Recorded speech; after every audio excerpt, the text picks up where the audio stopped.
Bonjour, docteur Paul Engel. Vous êtes le directeur de CDPM, qui est un think tank sur les questions du développement basé à Maastricht, aux Pays-Bas.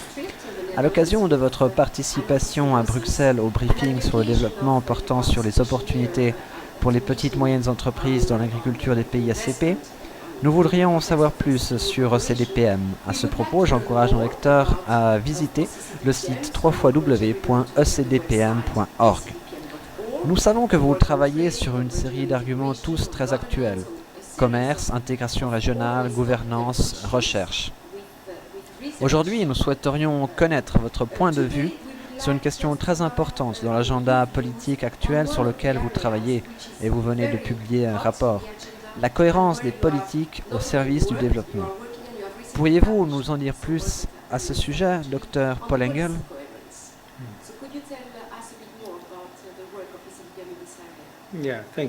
Oui, merci. Effectivement, nous travaillons depuis 2003 sur le thème de la politique de cohérence des politiques de développement. D'abord, sur les compétences que l'Union européenne et les États membres doivent développer pour être plus cohérents avec les objectifs du développement. Et ensuite, aussi avec la Commission européenne sur les rapports que les institutions produisent sur la cohérence des politiques au service du développement. Comme vous le savez peut-être, durant les journées européennes du développement qui se tiennent à Stockholm en Suède cette année, il est prévu de lancer le second rapport de l'Union européenne sur la cohérence des politiques au service du développement.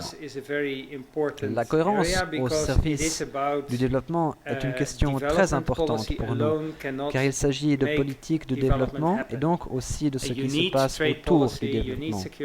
Vous avez besoin de politique commerciale, de politique de sécurité liée au climat, à l'énergie, à l'agriculture en Europe, afin d'être cohérent justement avec les objectifs du développement et afin de stimuler le développement dans le Sud.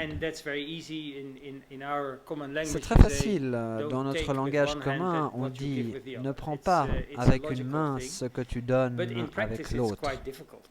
C'est une chose logique, mais en pratique difficile, car dans la pratique, toutes ces politiques ne sont pas forcément liées. On peut pratiquer des politiques agricoles et de développement rural interne dans un pays de l'Union européenne sans nécessairement penser aux conséquences que cela peut avoir ou ne pas avoir sur les pays en développement. Et cela en est de même si on parle de politique environnementale et autres.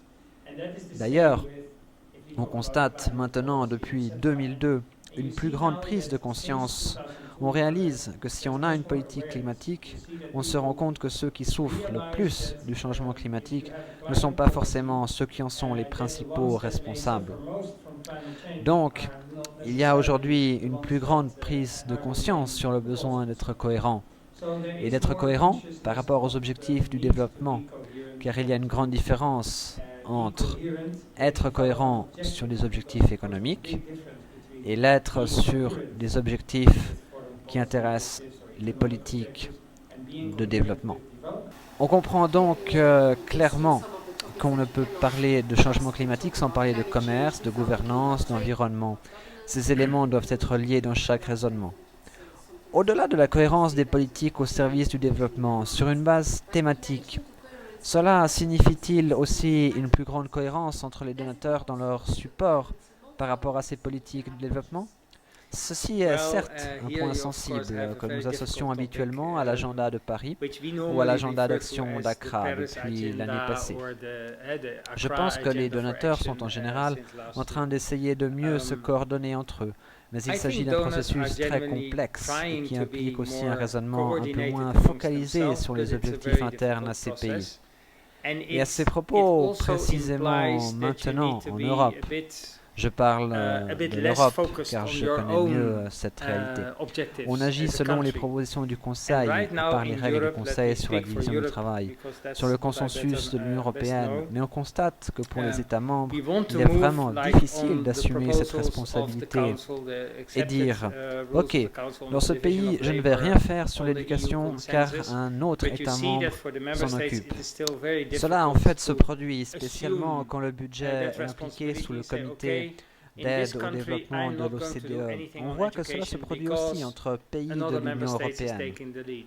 Ainsi, je pense qu'il y a maintenant une tendance à être plus coordonné et plus harmonisé, et à utiliser davantage le système pays, que nous considérons une condition pour assigner la responsabilité du donateur dans le pays. En même temps, encore une fois, il s'agit d'un long processus qui demande une volonté politique et le courage de faire cela. Mais je pense que dans les 3-4 années passées, beaucoup a été fait, spécialement aussi, je dirais, par la Commission européenne et les différentes présidences de l'Union européenne qui ont poussé cela. Et certainement quelque chose commence à bouger. Mais cette persévérance doit absolument durer, je dirais encore au moins 10 ans, pour produire des effets réels qui puissent vraiment relancer la cohérence des politiques de développement. Merci, Dr. Pollengel. Et à ce propos, certainement, votre organisation ECDPM peut jouer un rôle important pour faciliter le dialogue entre les donateurs pour une meilleure cohérence des politiques au service du développement. Pourriez-vous nous dire plus à ce sujet?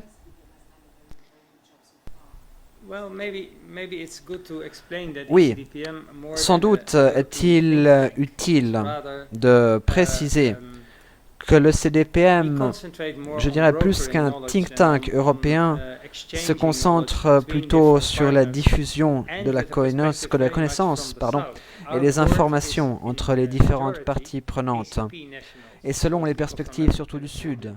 Notre conseil d'administration est pour la plupart composé de nationalités ACP, donc des personnes d'Afrique, des Caraïbes et du Pacifique.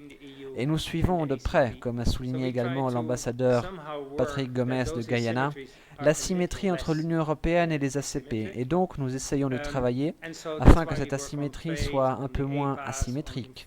C'est pourquoi nous travaillons sur le commerce, les accords de partenariat économique, la diffusion de l'information, etc.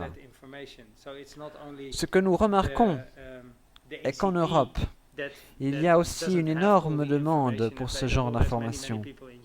Donc, ce ne sont pas seulement les pays d'Afrique, Caraïbes et Pacifique qui manquent d'informations. En Europe aussi, on remarque cela. Donc, c'est pourquoi nous faisons le nécessaire dans un rôle de facilitateur. Nous faisons de la recherche. Nous nous considérons plus une organisation facilitatrice qu'un think tank, spécialement dans les relations ACP-UE. C'est pourquoi nous nous intéressons aussi au futur des ACP. En 2020, rappelons-le, expirera l'accord de partenariat de Cotonou.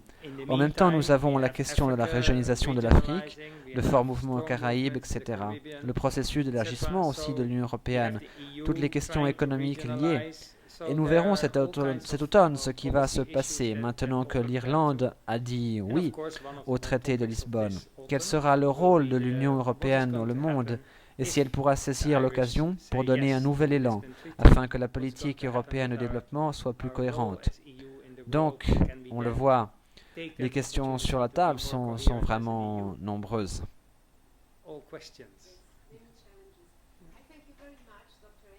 Merci beaucoup, Dr. Pollengel, pour cet entretien.